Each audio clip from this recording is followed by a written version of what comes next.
Double Dutch is the perfect way to get your students moving, active, having fun, and working together.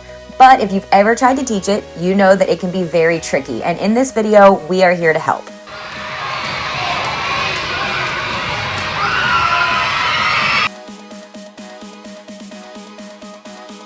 Before diving straight into Double Dutch, we recommend starting with long rope.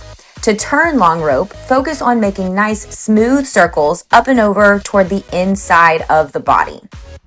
As a pro tip, instead of using very long ropes, you can actually use 7 or 8 foot ropes, and these are a lot easier for students to control. After practicing turning, it is time to add a jumper. Have one student stand in the middle of the ropes facing a turner so they can time their jumps. You can also use short ropes for this as well.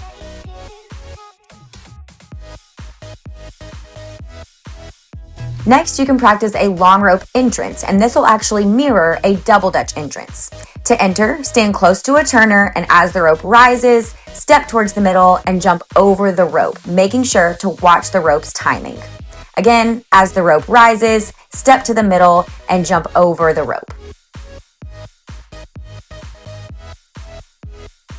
Now it's time to practice double Dutch turning. In order to turn double Dutch, you'll use 2 ropes, each turning towards the midline of the body on an alternating rhythm. Focus on nice, smooth, tall arcs at the top of each turn. And don't skip this step. Have your students practice turning over and over again. Make it fun, because with strong turning, jumping will be a lot more doable. There are a couple of ways to introduce jumping in double Dutch. The easiest for the jumper is something called cold starts. So the jumper stands in the middle of the 2 ropes, and the turners simply turn the ropes around the jumper, and they will jump in rhythm.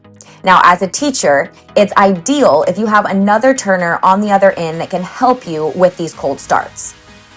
However, we know that that is not always the case. So if you don't have help, you can have a student hold their arms out like you see in the video, and you will simply start the ropes by yourself. This takes a lot of practice on your part, so make sure that you spend that time outside of class getting ready for when you have your students in front of you.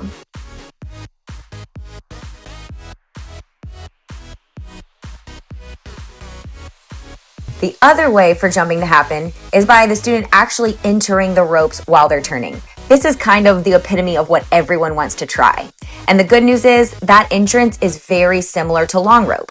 As the rope that is closest to the jumper rises, the jumper will step to the middle and jump over each rope.